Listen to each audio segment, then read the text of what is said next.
You have a choice. You gonna listen to me, or are you gonna listen to this guy who says, if your website says call for price, I'd just rather never visit your site again. Why? Well, because there's a hustle involved, right? The slick salesperson is going to try to upsell you on something or charge you too much or sell you something you don't need. There's something disingenuous going on here. So, that call for price thing? No. List your price clearly on the website, or we're not doing business. Forget it. I've seen this meme pop up quite a bit over the last few days. A lot of DJs are posting it. But let's talk about retailers. Let's say that you're Walmart and you are an authorized retailer of Apple products, which they are. You have a dealer agreement with Apple, and part of that dealer agreement is you are not allowed to advertise certain items at anything below an established MAP price. What is MAP price? Minimum advertised price. I don't know my Apple products, so forgive me for this, you Mac people. But let's say there's a new iPhone Generation 67 and everybody wants it.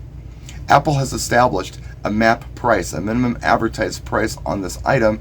Let's just pretend it's $1,200. If you're an authorized dealer, you violate dealer agreement if you advertise selling this product for anything less than $1,200, the established minimum advertised price. The reason they do this is if they didn't establish this minimum advertised price, then it would be a race to zero for every retailer who sold this item.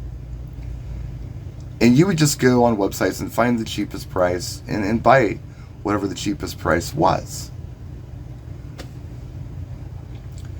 However, if you are a retailer and you want to sell this particular iPhone for less than $1,200, you can, but you can't advertise it. That's where call for price comes in. So you're not violating your dealer agreement by selling it for less than MAP, because you can totally do that. You can sell it for whatever you want. You can sell it at a loss if you want to. You just can't advertise that you're doing it per dealer agreement. That's why call for price exists. It's to get around MAP, minimum advertised price. That's it. You'll also see this sometimes when it says add to cart for price. They're not advertising it. You have to add it to cart to see the price. That way you don't even have to call them. So it's not as slick and underhanded as the meme suggested. It looks like a fill in the blank meme anyway. And I think it's really bad advice. Now DJs are posting this, and I think some of them are posting it with not a lot of context, but if I had to read between the lines, some of them may be suggesting that you should put your price on your DJ website. I do weddings for $1,200, or I do weddings for $2,000, or whatever it is. You can do that if you want, but I don't believe in that, because I don't want anyone to pay for anything they don't need. Let's just say, for instance, that you offer $2,500 unlimited lighting and time and whatever, and you get a client who just needs 4 hours with no ceremony for a wedding, just some music, maybe some announcements. Why should they have to pay for your unlimited price?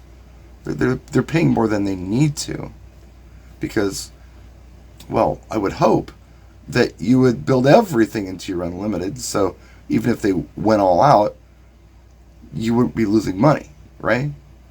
I don't believe in that. I think that every event is different. Every client's needs and wants are unique, and they should pay for the things that they want and they need and they get. They should be paying for things they don't need. One way that I've worked around this in the past is that I've said prices starting at $1,200, starting at $1,500, whatever it happens to be, and then say what that is. It's 5 hours. It's dinner and reception. It includes one setup. You're not including things like ceremony and things in that. I think that's okay to do. But I don't think it's okay to just tell people that, my weddings are $2,500. And some people do packages. You do whatever you want. But the reason people do the SMAP price at retail is so nobody's price shopping. It's the same price everywhere you go. And you'll find this if you've ever shopped for anything. If you're looking for something very specific, like an iPhone 72, you'll see that every website's advertising for exactly the same price. Because they're abiding by the dealer agreement, which includes MAP. So, I don't know. That's why I think this meme is a really bad advice. That's it. Thanks for watching. We'll see you next time. Practice and enjoy.